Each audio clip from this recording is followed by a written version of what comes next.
How to set up your own private file server.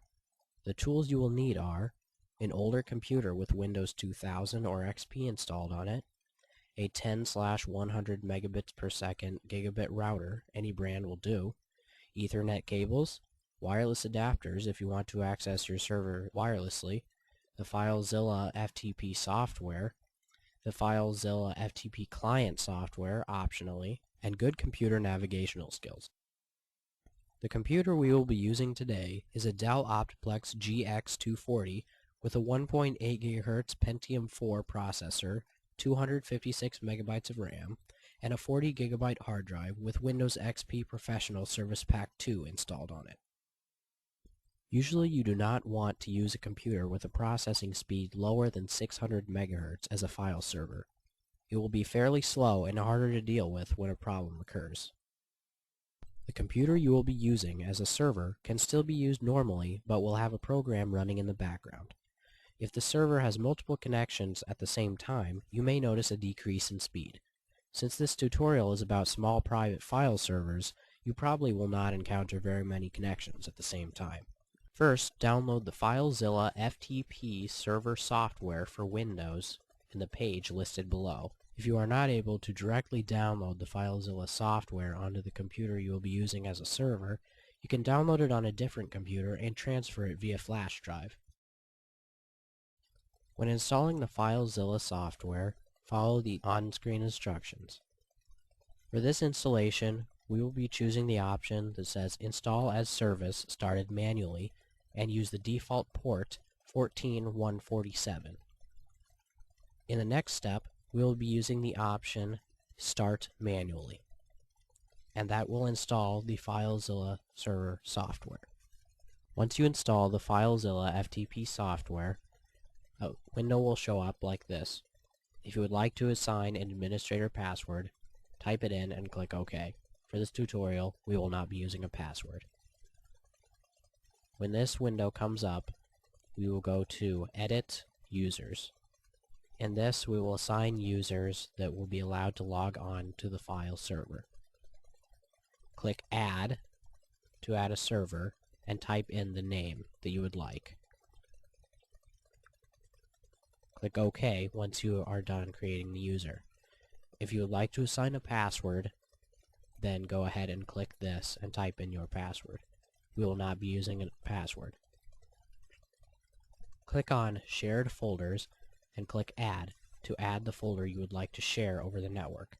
For this tutorial, we will use My Documents. Click OK. This is already set as the home folder by default. If you would like to add other directories and set that directory instead as the home folder, then go ahead. We will not be doing that in this tutorial. Also, we would like to set up a no download limit for the file server, which means that any computer who is trying to download a file from your server will not experience a capped download speed. Click OK. It has saved the settings. To hide the server window, click Minimize and it will minimize into the system tray. Setting up the network. First plug an Ethernet cable into the Ethernet port of your server. Then plug the other end of that cable into your router. Repeat this process with computers you would like to access the server through, also known as the client computers. Tip 3. Make sure you have enabled the local area network connection on both computers. You can do this by going to Start, Control Panel, Network and Internet, Network Connections. Then right-click on the local area network connection and click Enable. Accessing the files. For this next step, you will need to know your server's IP address. To do this, follow the steps that I mentioned before to get to your local area network connection. Then double-click on it. It will bring up this status window. Then click Support tab. It will show the IP address right here, and in this case, this IP address of my server is 192.168.2.2. However, I'm using a different computer right now, so it's .3. But my server's actual IP address is 192.168.2.2. Now switch computers to test your new server out. Once you're on your client computer, click Start and open up a web browser, either Internet Explorer or Firefox. Now type in ftp:/192.168.2.2. That's the address of my server. Then you type in your username and password that you created using the server software on the other computer. Now you can access all the files that you specified in your server software. You can also download the files from that server and do what you wish depending on what permissions you granted them through the server software.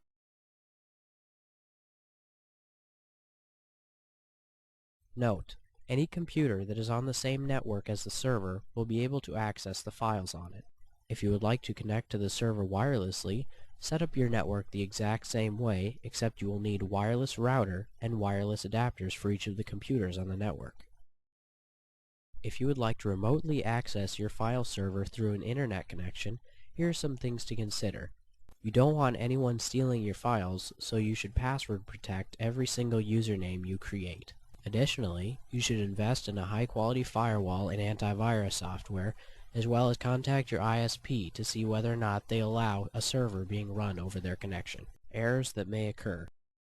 If your client computers are unable to connect to your server, your firewall or antivirus software may be blocking it.